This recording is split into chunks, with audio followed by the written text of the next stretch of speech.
നമസ്കാരം. എല്ലാ മലയാളി വാർത്താ പ്രേക്ഷകർക്കും നല്ലൊരു ദിവസം ആശംസിച്ചുകൊണ്ട് വാർത്തകളിലേക്ക് കടക്കുകയാണ്. ഏവർക്കും സ്വാഗതം. ശ്രീലങ്കയുടെ തെക്കൻ തീരത്തിന് സമീപം വെച്ച് US ആക്രമിച്ച ഇറാന്റെ യുദ്ധക്കപ്പലായ IRIS ഡേന കടലിൽ മുങ്ങി. കപ്പലിലുണ്ടായിരുന്നത് 101 പേരാണ്. ഇവരെ കാണാതായി. 78ഓളം പേർക്ക് പരിക്കേറ്റു എന്നാണ് പുറത്തുവരുന്ന വിവരങ്ങൾ കഴിഞ്ഞ ദിവസം സൂചിപ്പിച്ചത്.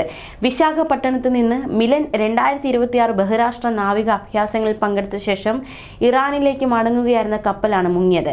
മുങ്ങിക്കൊണ്ടിരിക്കുന്ന ഇറാൻ കപ്പലിൽ നിന്നും 32 പേരെ സൈന്യം രക്ഷപ്പെടുത്തിയവരിൽ ഒരാൾ അതീവ ഗുരുതരാവസ്ഥയിലാണ്. 7 പേർക്ക് അടിയന്തര ചികിത്സ നൽകി. മറ്റുള്ളവർക്ക് നിസ്സാര പരിക്കുകൾ മാത്രമേ ഉള്ളൂവെന്നും ആരോഗ്യ മന്ത്രാലയം വ്യക്തമാക്കിയിരിക്കുകയാണ്. 79ഓളം പേരെ രക്ഷപ്പെടുത്തി ആശുപത്രിയിൽ എത്തിച്ചു. അവരിൽ ഒരാൾക്ക് ഗുരുതര പരിക്ക്. 101 പേരെ കാണാതായി. കപ്പൽ പൂർണ്ണമായും മുങ്ങുന്ന സാഹചര്യമുണ്ടായി. ആശുപത്രിയിൽ എത്തിച്ചവരിൽ ഒരാൾ മരിച്ചു. കപ്പൽ മുങ്ങിയിടത്ത് നിന്ന് സമീപത്ത് മൃതദേഹങ്ങൾ കണ്ടെത്തിയെന്നും നാവികസേന വക്താക്കളും അറിയിച്ചു. ഇസ്രായേലിന്റെ വടക്കൻ നഗരമായ സഫഡിനടുത്തുള്ള ഇസ്രായേലി സൈനിക താവളത്തെ ലക്ഷ്യമിട്ട് ആക്രമണം നടത്തിയതായി ഹിസ്ബുല്ലയും വ്യക്തമാക്കിയിരിക്കുകയാണ്.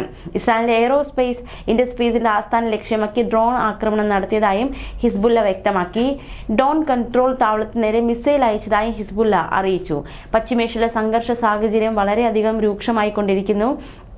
അതുകൊണ്ട് തന്നെ ഈ ഒരു സാഹചര്യത്തിൽ ഉള്ള ചില കാര്യങ്ങൾ കൂടി, അതായത് ഖത്തർ എയർവേസ് അറിയിച്ചിരിക്കുന്നത് പ്രവർത്തനം ഉടനെ ആരംഭിക്കില്ലെന്നാണ്. സംഘർഷത്തെ തുടർന്ന് ഖത്തർ വ്യോമപാത അടച്ചിരുന്നു. ഖത്തർ വ്യോമയാന മന്ത്രാലയം അനുമതി നൽകിയാൽ പ്രവർത്തനം വീണ്ടും തുടങ്ങും. എന്തായാലും കഴിഞ്ഞ നൂറ്റാണ്ടിനിടയിൽ കണ്ട ഏറ്റവും അപകടകരമായ ഒരു ഘട്ടത്തിലൂടെയാണ് പശ്ചിമേഷ്യ ഇപ്പോൾ കടന്നുപോയിക്കൊണ്ടിരിക്കുന്നത്. ഇറാനുമായുള്ള നയതന്ത്ര ചർച്ചകൾ ഈ ആഴ്ച വീണ്ടും തുടങ്ങാനിരിക്കെയാണ് അമേരിക്കയും ഇസ്രായേലും നേർക്കുനേർ അപ്രതീക്ഷിതമായ ആക്രമണങ്ങൾ നടത്തിയത്. ഇറാൻ ഇനി എന്ത് ചെയ്യും എന്നതിനേക്കാൾ പശ്ചിമേഷ്യന് എന്തായിത്തീരും? ഇതാണ് ഉത്തരം കിട്ടാത്ത ചോദ്യം. അമേരിക്കയും ഇസ്രായേലും ലക്ഷ്യമിടുന്ന ഭരണകൂട മാറ്റം അത് വേഗത്തിൽ സംഭവിക്കുന്ന ഒന്നല്ല. നിലവിൽ ഇറാൻ വലിയ മാറ്റങ്ങൾക്ക് തയ്യാറെടുക്കുകയാണ്. റിപ്പോർട്ടുകൾ അനുസരിച്ച് കൊല്ലപ്പെട്ട അലി ഖമനിയുടെ രണ്ടാമത്തെ മകനായ മുജ്തബ ഖമനിയെ പുതിയ പരമോന്നത നേതാവായി വിദഗ്ധ സമിതി തിരഞ്ഞെടുത്തിരിക്കുകയാണ്. ഇതുവരെ president Masoud Pezeshkian, chief justice പുരോഹിതനായ അലിറേസ അറാഫി എന്നിവരടങ്ങുന്ന 3-അംഗ താൽക്കാലിക നേതൃസമിതി ഔദ്യോഗിക ഭരണ സംവിധാനം മുന്നോട്ട് കൊണ്ടുപോകാൻ ശ്രമിക്കുന്നുണ്ട്.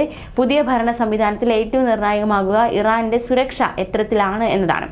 ഇസ്ലാമിക് റവല്യൂഷണറി ഗാർഡ് കോർ വെറുമൊരു സൈനിക വിഭാഗമല്ല. ഇത് അർട്ടേഷ് എന്നറിയപ്പെടുന്ന രാജ്യത്തെ ഔദ്യോഗിക സൈന്യത്തിൽ നിന്ന് തികച്ചും വ്യത്യസ്തമാണ്.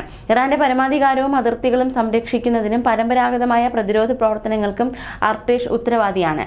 ഇസ്ലാമിക വിപ്ലവത്തിന് ശേഷമാണ് IRGC രൂപവൽക്കരിക്കപ്പെട്ടത്. ഇസ്ലാമിക് റിപ്പബ്ലിക്കിന്റെ പ്രത്യയശാസ്ത്രപരമായിട്ടുള്ള കാര്യങ്ങൾ അതിനെ സംരക്ഷിക്കണം. അട്ടിമറി സാധ്യതകൾ ഉണ്ടാകും. അതിനെയൊക്കെ അട്ടിമറി സാധ്യതകളെ തടയണം. മാത്രമല്ല യുദ്ധമുറകൾ അത് എടുക്കണം.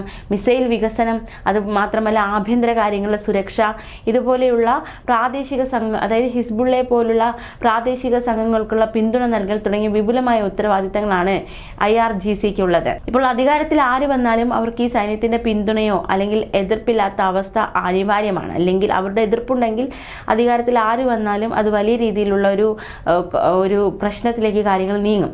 ഈ സൈനിക വിഭാഗം ഒരുമിച്ച് നിൽക്കുകയാണെങ്കിൽ വലിയ തിരിച്ചടികൾ ഉണ്ടായാലും പഴയ രീതിയിലുള്ള ഭരണം തന്നെ തുടരാനാകും. ന്യൂസ് ഡെസ്ക് മലയാളി വാർത്ത.